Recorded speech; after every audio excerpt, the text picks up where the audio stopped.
Quero pedir desculpas aí, agradecer pela gentileza do deputado estadual Edgar Preto, que nós havíamos agendado para as 9h50 e ele está ao telefone aguardando para conversar conosco.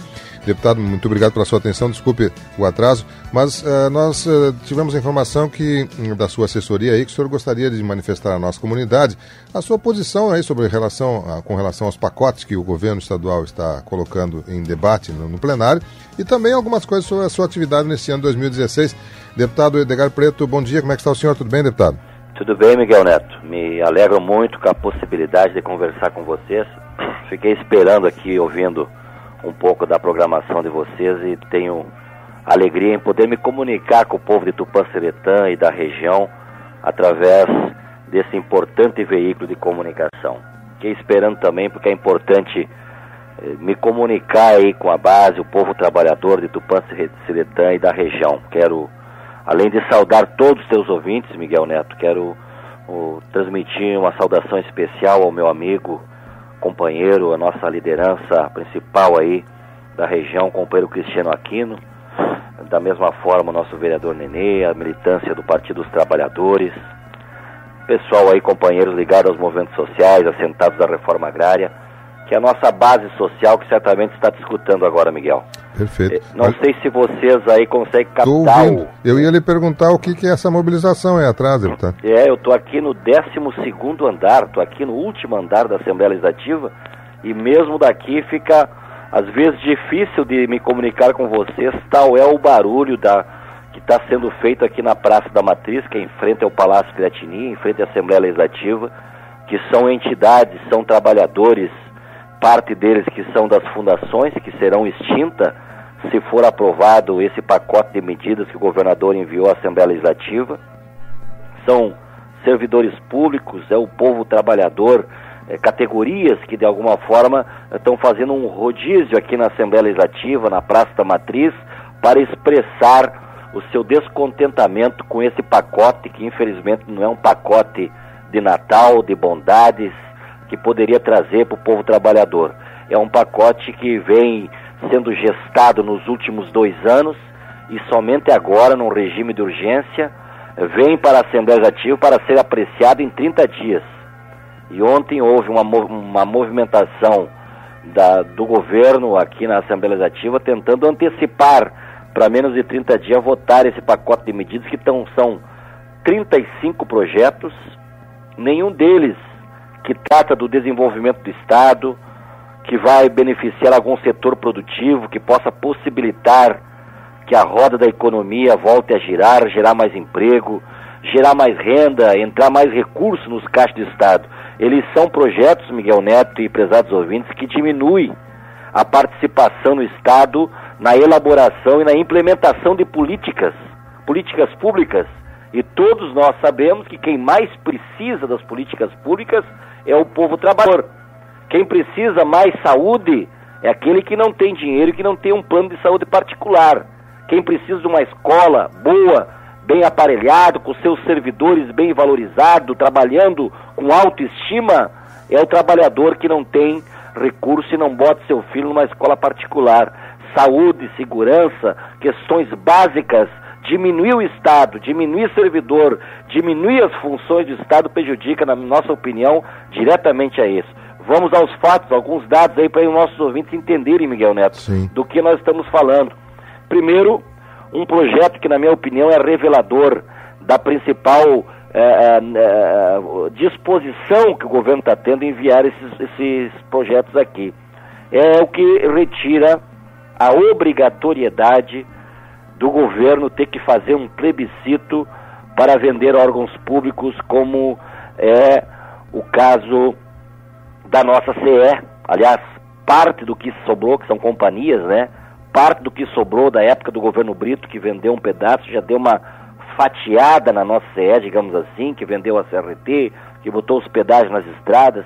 Aquele mesmo discurso utilizado naquela época, apesar dos ouvintes, é o mesmo que o governo Sartori está utilizando agora. Precisa vender patrimônios públicos, precisa se desfazer de questões públicas, porque as finanças do Estado estão no limite. Nós sabemos que a situação financeira do Rio Grande do Sul não é fácil. Aliás, não é de hoje, fazem 43 anos que o Estado do Rio Grande do Sul é deficitário. Mas esse projeto, Miguel, ele retira da Constituição a necessidade de fazer um plebiscito, que os gaúchos possam se manifestar se são favoráveis ou são contra vender a CE, a CRM e a Sulgás. Todas empresas que ao longo de tantos anos formularam políticas públicas, a CE, por exemplo, quando não tinha nenhuma companhia particular, privada, era que colocava a luz nos rincões mais distantes do nosso estado, tem servidores qualificadíssimos, um quadro de servidores técnicos que tem uma experiência de longa data de prestação de serviço do estado.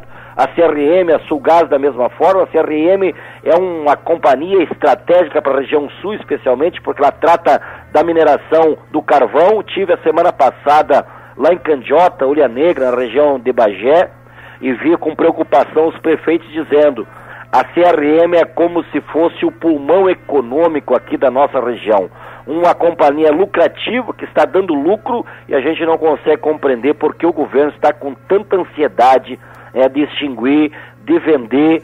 Certamente algum grupo econômico já de olho, organizado para comprar parte do nosso estado, né? Então, retira a possibilidade, a necessidade de fazer o plebiscito. Certamente, se passar uma medida como essa, né, já está no horizonte, me parece, outros órgãos, como a nossa Corsã, como é o caso do nosso Banrisul, que a gente fala aqui, e do outro lado diz: não, isso aí não se discute, nós não concordamos, mas é um indicativo de que, tirando a possibilidade do povo se manifestar, pode entrar nessa linha. Outro projeto que extingue 9 fundações, entre elas, prezados ouvintes, a nossa FEPAGRO, que é a fundação mais antiga da América Latina, fundação que trata de todas as questões da agropecuária do nosso estado. A FEPAGRO, para os nossos produtores de leite em Tupã saber, é a grande responsável pelo melhoramento genético do rebanho leiteiro do nosso Rio Grande do Sul nos últimos anos, é que faz todo o controle das doenças agropecuárias, como por exemplo a aftose, é que trata da vacina, que elabora, que aplica, que fabrica, né? Tudo isso vai embora. E quem é que vai prestar esse serviço, Miguel, para o nosso estado? Certamente alguém que vai cobrar um preço muito caro para isso. A outra extingue a Metroplan, que é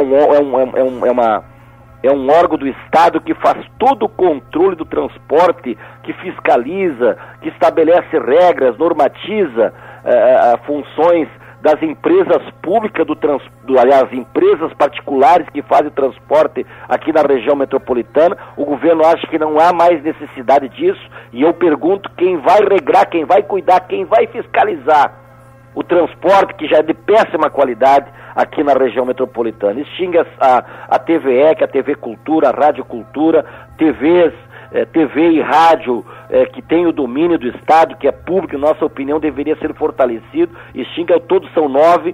Rextinguindo essas 9 fundações, serão demitidos 1.200 servidores. 1.200 servidores.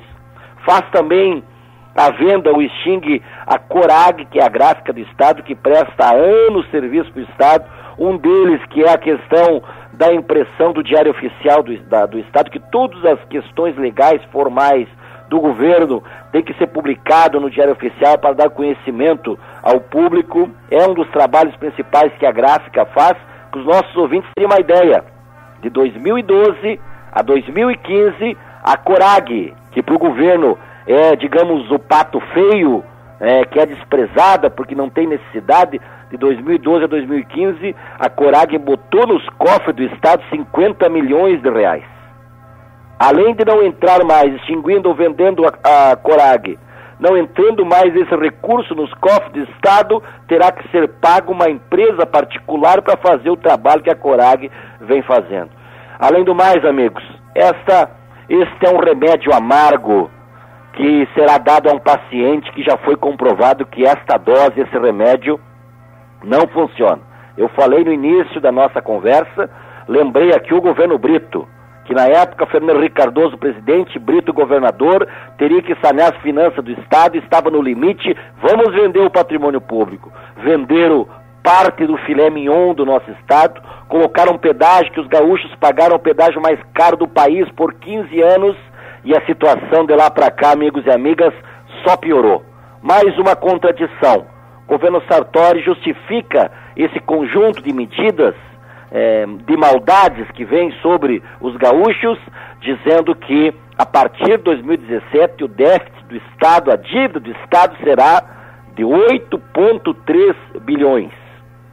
Não fiz as contas se é mais ou se é menos, mas quero dizer aos nossos ouvintes, somente em 2016 a sonegação de impostos do Rio Grande do Sul passou de 7 bilhões. E desses 35 projetos, nenhum deles trata de atacar os sonegadores, que são, na sua grande maioria, as megas empresas que sonegam, que não pagam imposto, que o trabalhador paga todo santo dia. Então, nós nos posicionamos contrário a esse pacote. Nós estamos junto com um conjunto de entidades, de movimentos, lutando porque tem outras saídas. Governador Tarso Genro, governador Olívio Dutra governaram, como eu disse, no estado que é deficitário já fazem 43 anos, e nós, com criatividade, com ousadia, apontando o caminho, fomos governos que crescemos a economia do Rio Grande do Sul muito mais do que a média nacional. No governo do Tarso, foram 3 vezes mais o crescimento da economia do Rio Grande do Sul comparado com a média nacional. Não atrasamos um dia sequer a folha de pagamento dos servidores, pagamos em dia o 13º, investimos 12% no orçamento em saúde pública. Qualquer hospital filantrópico, qualquer município, Miguel, se perguntares, saberão e serão testemunho de que nunca vivemos um tempo em que houve tanto recurso do Estado para a saúde, mas como é que tinha antes e como é que não tem agora? Porque nós não ficamos quietos. Eu era líder da bancada aqui na Assembleia Legislativa, o governador Tarso nos convocava para a reunião à meia-noite, às 6 horas da manhã, indo no Banco Mundial, BNDES, indo para outros países, vendendo as coisas boas que tem no nosso estado, fazendo a roda da economia girar, investindo no setor produtivo, na agricultura familiar, na pesquisa. Contratamos 900 técnicos para a nossa Emater, para prestar um bom serviço aos agricultores, para colher mais, para possibilitar que a gente pudesse fazer e crescer acima da média nacional. São diferenças, amigos e amigas. O Estado não está pagando a dívida com a União, são 4 bilhões e 600 até 2018 que ficará nos cofres do Estado. Aprovaram aqui na Assembleia um tarifaço dos maiores da nossa história, está entrando nos cofres do Estado por ano mais de 2 bilhões de dinheiro que o Tarso não teve. Agora, em função de uma ação que o Olívio Dutra, que foi tão massacrado, que foi tão sapateado, porque dizia o Olívio Dutra mandou a FOR embora. Na verdade, o Olívio Dutra questionou um contrato que era tão benéfico, tão benevolente com aquela que é uma das maiores empresas do mundo. O Olívio Dutra achou que o Rio Grande do Sul não tinha condições de dar tanto recurso para a instalação da FOR, questionou aquele contrato e a FOR foi embora. E o Olívio Dutra entrou na justiça, e agora, no governo Sartori, que vai contribuir para pagar a folha dos servidores, em função da ação que o Olívio Dutra montou contra a FOR, veio para os cofres do Estado 216 milhões. Certamente o Olívio Dutra, nosso ex-governador, deve estar de alma lavada porque sofreu tanto, foi tão criticado e agora está ajudando o nosso Estado. Por tudo isso, amigos e amigas, tem mais coisas, mas o tempo é escasso, que nós estamos nos posicionando contrário a este projeto, a esse pacote de medidas que está aqui sobre a Assembleia Legislativa. Deputado, qual é a sua expectativa com relação à votação? Ela acontece agora nos próximos dias e qual é a sua estimativa do resultado dela? Tem várias medidas, por exemplo, para a questão do retirada do plebiscito, é uma PEC que precisa de 2/3 dos votos. Eu acho que, pelo que estou vendo a movimentação, a posição de algumas bancadas, eu acho pouco provável que o governador tenha sucesso. Estou com esperança, nós vamos lutar muito, tem muito barulho, tem muita mobilização aqui. A questão das fundações, da mesma forma, eu acho que tem que haver um recolocar aqui sobre essas medidas tão amargas. Demitir 1.200 servidores que prestam serviço para o nosso povo é muita coisa. A maioria dessas fundações não são deficitárias, Miguel, elas são lucrativas, elas colocam recurso no Estado. E, aliás, cá para nós, o Estado não é para dar lucro. O Estado tem que ser forte para prestar um bom serviço pro povo, né? A questão da fundação da Zoobotânica, por exemplo, amigos e amigas, parece uma coisa pequena, mas é uma fundação responsável para fazer o soro do veneno da cobra, que é o antídoto para a mordida de cobra. Se extinguir uma fundação como essa, quem é que vai prestar esse serviço? Nem o soro, nem o veneno contra o remédio contra a mordida de cobra, o nosso estado não vai ter mais. Terá que vir da onde? São Paulo, do Rio? Então são coisas pequenas, mas são simbólicas, que o Estado adquiriu essa expertise, esse conhecimento através da pesquisa, que vai embora, né? Extinguindo essas fundações que prestam serviço tão importante para o nosso Estado. Eu tenho esperança que a gente possa reverter. Agora, se deixar somente a Casa Legislativa sem ter a participação popular, aqui é uma casa política, né? E tem que se manifestar a população, tem que gritar, senão vai acontecer o que aconteceu em Brasília. A grande massa, o povão foi para a rua pedir a saída da Dilma para terminar com a corrupção, e agora estamos vendo lá que os verdadeiros gatos, os verdadeiros ladrões que estavam assaltando o Estado, que estão lá agora com uma espécie de raposa cuidando o galinheiro. Espero que o povo pense, reflita. Não é só questão de partido A ou partido B, estão saqueando o nosso país, e da mesma forma o nosso Estado, nós precisamos reagir. Deputado Edgar Preto, obrigado pela sua atenção aí, nos trazendo essas informações. A gente fica à sua disposição e em outras oportunidades, claro que voltaremos a lhe ouvir. Um abraço, uma boa oportunidade. Obrigado, Miguel. Um abraço a todos os teus ouvintes. Sigo sempre à disposição. Muito obrigado. 10 horas com 19 minutos, 10h19, deputado Edgar Preto, do Partido dos Trabalhadores, que nos trouxe informações sobre a sua posição com relação aos pacotes de projetos que o governo do Estado encaminhou à Assembleia Legislativa e que agora estão em discussão, em debate naquele plenário, que com certeza terão reflexos e influências no Rio Grande do Sul, definindo aí, ou mudando o perfil do Rio Grande do Sul, ou mantendo o perfil do Rio Grande do Sul, né? Existe um